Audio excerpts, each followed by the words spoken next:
So hello future doctors and parents, how are you? I hope बहुत अच्छे होंगे।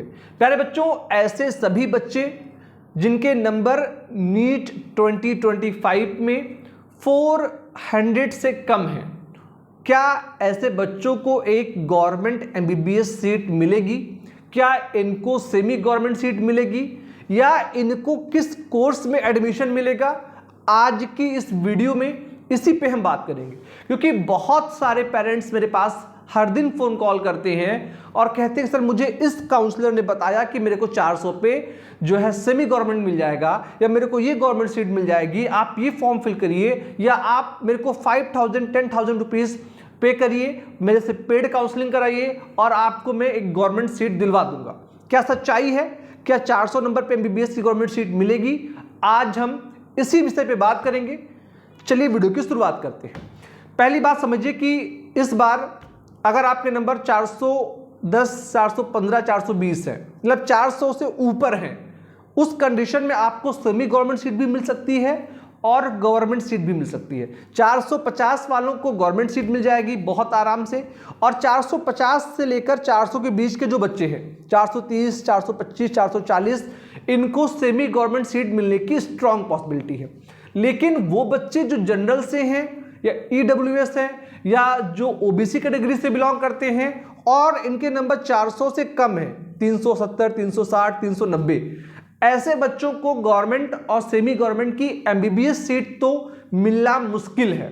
हो सकता है कि 5% पॉसिबिलिटी मिल जाए, लेकिन 95% पॉसिबिलिटी कि इनको गवर्नमेंट या सेमी गवर्नमेंट की एमबीबीएस सीट नहीं मिलेगी। अब बात आती है कि आखिर इनको किन कोर्सेस में एक सीट मिलेगी गवर्नमेंट की। तो BMS, BHMS, BUMS, BSc nursing, ये वो कोर्सेज हैं जिनमें ये बहुत आराम से गवर्नमेंट सीट लेके अपनी पढ़ाई को कंटिन्यू कर सकते हैं, और जैसे ही 2026 में इनका सिलेक्शन हो वो इस सीट को लीव कर दे, छोड़ दे और गवर्नमेंट सीट से एमबीबीएस कर ले। ये एक ऑप्शन है ओबीसी, ईडब्ल्यूएस और जनरल कैटेगरी के बच्चों के लिए। लेकिन अगर कोई बच्चा एससी कैटेगरी से बिलोंग करता है, एसटी से या फिजिकल हैंडीकैप्ड है और इनके नंबर 330, 340, 300, तो एससी और एसटी को 300 तक गवर्नमेंट एमबीबीएस सीट इस बार मिल जाएगी। फिजिकल हैंडीकैप बच्चे अगर नीट क्वालिफाई भी कर लेते हैं तो भी वो एक एमबीबीएस सीट के दावेदार हैं और उनको एक एमबीबीएस सीट इस बार मिल जाएगी। इतिहास में ये पहली बार होगा कि नीट का कट ऑफ इतना कम जाने वाला है। हो सकता है कि अपकमिंग ईयर्स ऐसा ना हो, इसीलिए आपको जो भी गवर्नमेंट सीट मिले आप बिना समय वेस्ट किए हुए उसमें एडमिशन ले लें। अगर आप उस कोर्स से सेटिस्फाई नहीं हैं तो आप अगले साल की प्रिपरेशन करें।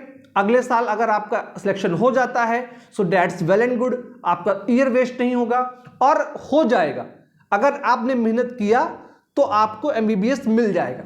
मेरे ऐसे बहुत से जानने वाले हैं जिन्होंने कभी बीडीएस गवर्नमेंट सीट्स ले लिया, कभी बीएमएस ले लिया, कभी बीएचएमएस ले लिया और 1 साल 2 साल मेहनत किया, उनको गवर्नमेंट एमबीबीएस सीट मिल गई तो उन्होंने यहाँ से एग्जिट लिया और वहाँ पे एडमिशन लिया।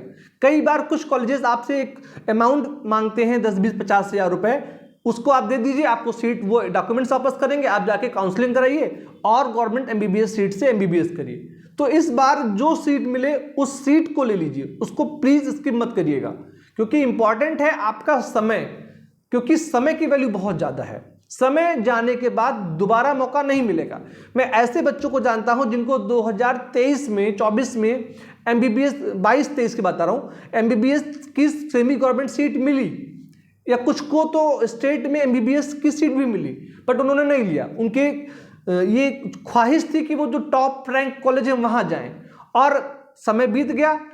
24 का टॉप आप सबको पता है, उनका हुआ नहीं, और 25 में उन्होंने इतना अच्छा स्कोर किया नहीं, तो उनका ऑलरेडी इस बार एक सीट मिल जाए बहुत बड़ी बात है। तो आप ये गलती मत करें, जो सीट मिल जाए उसको ले लें और बेहतर करने का प्रयास कंटिन्यू रखें। तो ये थी आप सभी के लिए एक बेसिक इंफॉर्मेशन। आप सबने इसको देखा, आप सभी का बहुत बहुत धन्यवाद। Thank you so much. जय हिंद।